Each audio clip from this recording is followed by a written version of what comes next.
नमस्कार दोस्तों, मैं हूँ आरती प्रजापति यूट्यूब चैनल पर आप सभी का हार्दिक स्वागत करती हूँ। दोस्तों, हमारे यहाँ यूजीसी नेट की पेपर 1 और पेपर 2 साइकोलॉजी की प्रिपरेशन कराई जा रही है। आज का ये टॉपिक हमारा साइकोलॉजी का है और उसमें भी यूनिट 1 है जो मनोविज्ञान का आविर्भाव यूनिट का नाम है और ये आज की 7वीं क्लास है। और आज हम देखने वाले हैं मनोविज्ञान की महत्वपूर्ण घटनाएं के बारे में। तो चलिए दोस्तों, देखते हैं कि मनोविज्ञान जो आधुनिक मनोविज्ञान है उनमें कौन कौन सी घटनाएं कब घटी थी। आपको ये याद रखनी होगी क्योंकि एनटीए में कभी भी कोई भी क्वेश्चंस कभी भी पूछा जाता है। तो हमारे पास अगर डाटा होता है, हमने कभी 1-2 बार पढ़ा होता है, तो हमें उस समय ऐसा कोई क्वेश्चंस आ जाता है तो हमें वो भी याद आ जाता है। ओके, तो चले देखते हैं मनोविज्ञान के कुछ महत्वपूर्ण घटनाओं के बारे में।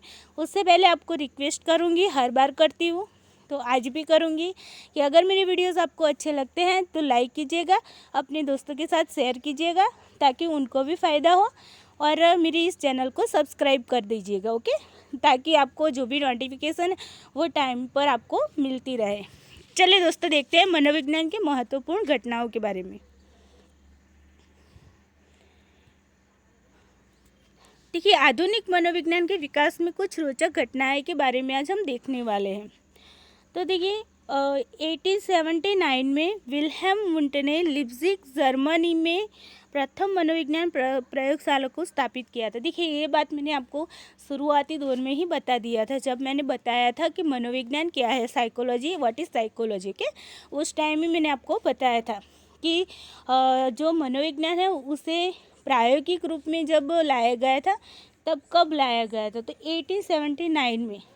और किसने लाया था, तो विल्हेम वुंट ने एक प्रयोगशाला शुरू की थी। और कहाँ पर की थी, तो उन्होंने जर्मनी में जो लिप्जिग यूनिवर्सिटी है, अभी वो यूनिवर्सिटी किस नाम से जानी जाती है वो भी मैंने आपको बताया था, 2-3 बार बताया था, है ना।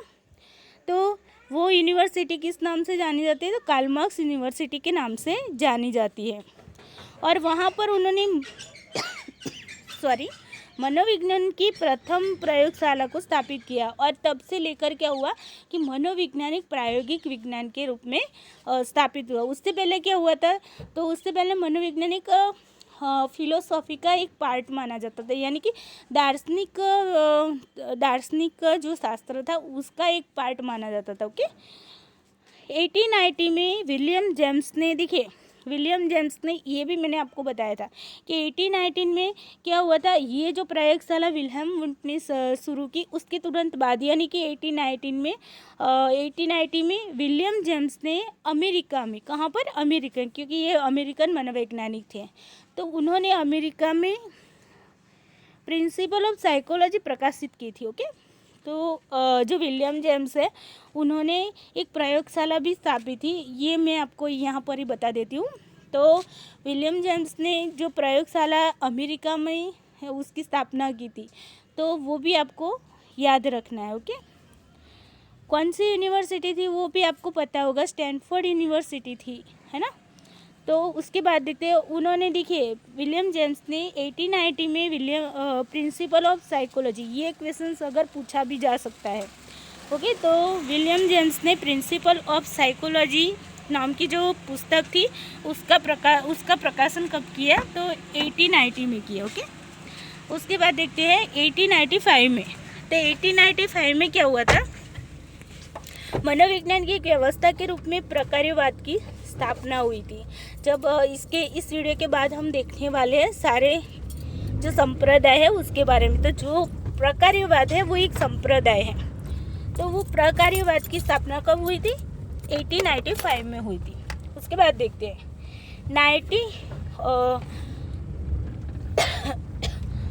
1900 में सिगमंड फ्रायड ने मनोविश्लेषणवाद का क्या किया, विकास किया।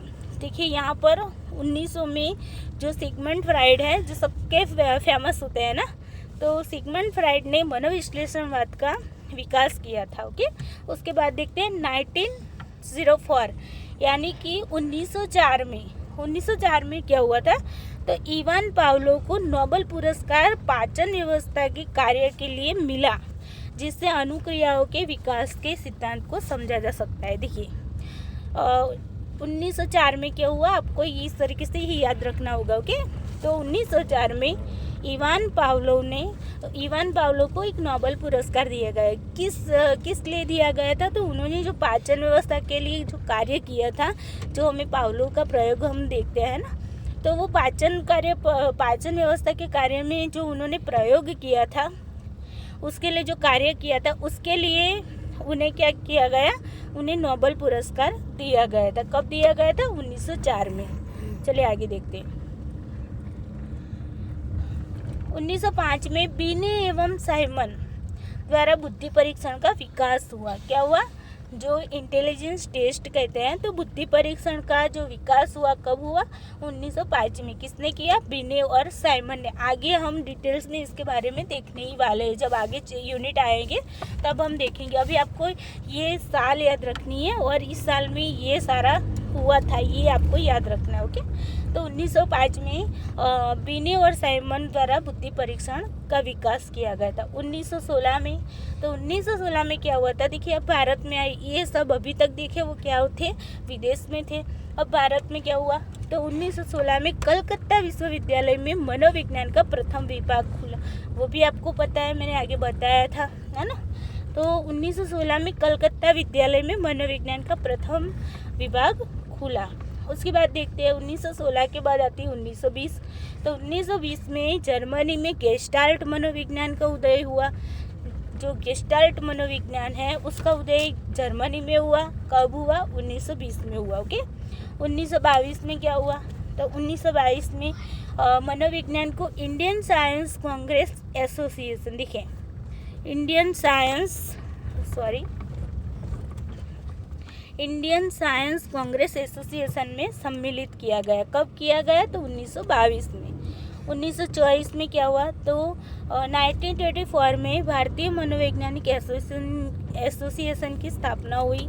तो भारतीय मनोवैज्ञानिक एसोसिएशन की स्थापना कब हुई, तो 1924 में। अब देखते हैं आगे 1924 में और दूसरा भी हुआ कि जे.बी. वाटसन जो थे, जॉन बी वाटसन के नाम से जाने जाते हैं। तो जॉन बी वाटसन ने व्यवहारवाद पुस्तक लिखी। ओके, उन्होंने क्या लिखा, बिहेवियरिज्म पुस्तक लिखी, जिससे व्यवहारवाद की नींव पड़ी, यानी कि जहाँ से व्यवहारवाद अस्तित्व में आया। कब आया, तो 1924 में। ओके, 1924 में। और जॉन बी वाटसन ने कौन सी बुक लिखी, व्यवहारवाद, बिहेवियरिज्म। ओके, तो बिहेवियरिज्म पुस्तक किसने लिखी थी, तो जॉन बी वाटसन ने लिखी थी। कब लिखी थी, 1924 में। ये आपको याद रखना है। उसके बाद देखते हैं 1928। देखिए अब आता है 1928। तो 1928 में क्या हुआ, एन सेन गुप्ता है, अपना नाम आगे पढ़ाइए, एन सेन गुप्ता एवं राधा कमल मुखर्जी है, उन्होंने सामाजिक मनोविज्ञान की प्रथम पुस्तक लिखी।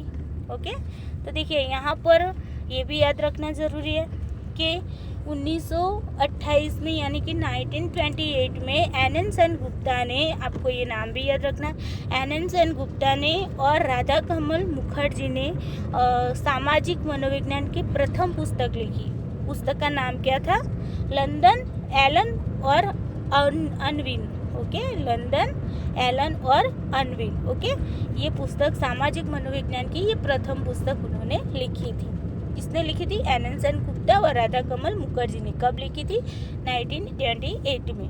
उसके बाद आता है 1949। तो 1949 देखिए यहाँ तक क्या था, स्वतंत्रता पूर्व का युग था, तब इतनी घटनाएं घटी। अब स्वतंत्रता के बाद का समय आ गया 1949 में। तो 1949 में क्या हुआ, defence science organisation of India, देखिए defence science organisation of India में मनोवैज्ञानिक शोध खंड की स्थापना हुई। ओके, तो ये भी आपको याद रखना है कि 1949 में क्या हुआ था, तो defence science organisation of India में मनोवैज्ञानिक शोध खंड की स्थापना हुई। ओके, अब चलते हैं आगे।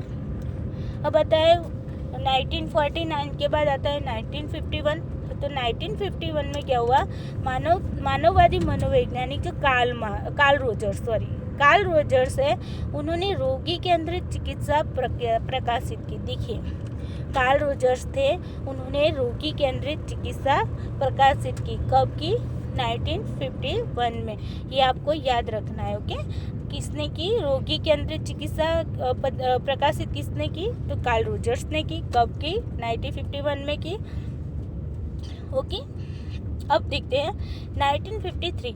तो 1953 में B.F. स्किनर ने साइंस एंड ह्यूमन बिहेवियर, देखिए साइंस एंड ह्यूमन बिहेवियर, ये पुस्तक प्रकाशित की, जिससे व्यवहारवाद को मनोविज्ञान के लिए एक प्रमुख उपागम के रूप में बढ़ावा मिला। देखिए व्यवहारवाद को जो बढ़ावा मिला वो स्किनर की जो बुक थी, उस बुक का नाम क्या था? तो साइंस एंड ह्यूमन बिहेवियर। क्या था?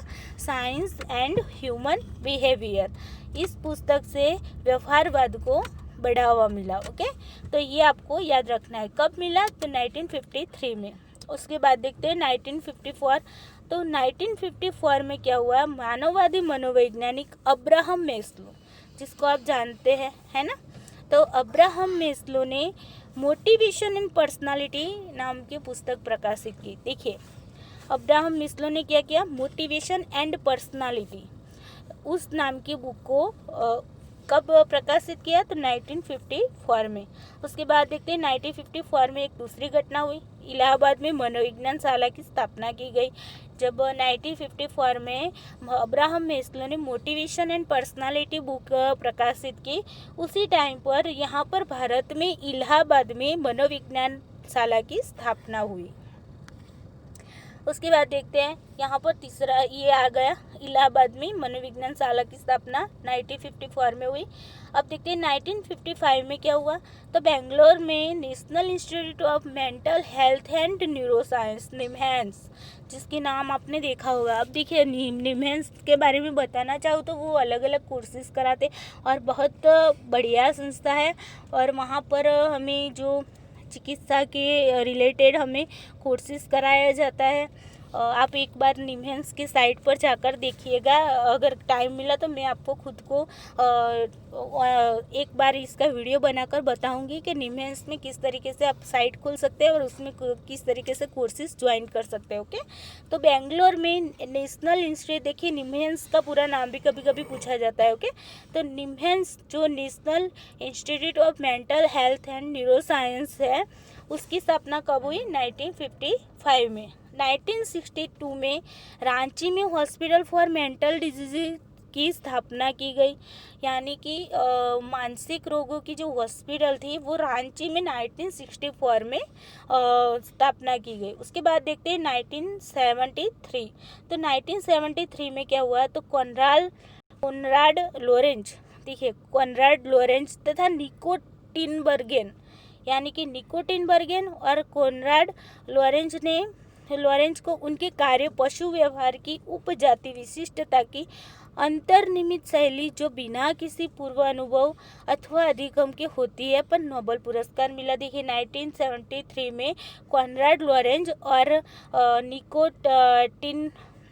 टिनबर्गेन को क्या किया गया? एक नोबेल पुरस्कार मिला था। वो किसके लिए मिला था? तो पशु व्यवहार पर उन्होंने एक अभ्यास किया था, उसके लिए उन्हें ये पुरस्कार, नोबेल पुरस्कार दिया गया था। कब दिया गया? 1973 में। ओके, चलिए आगे देखते हैं। अब आते हैं 1978 में। तो 1978 में क्या हुआ? निर्णयन पर किए गए कार्य के लिए हर्बर्ट साइमन को नोबेल पुरस्कार दिया गया। देखिए 1978 में हर्बर्ट साइमन है, उनको नोबेल पुरस्कार दिया गया। किसके लिए दिया गया? तो निर्णयन पर किए गए कार्य के लिए। ओके, उसके बाद देखते हैं 1981 में।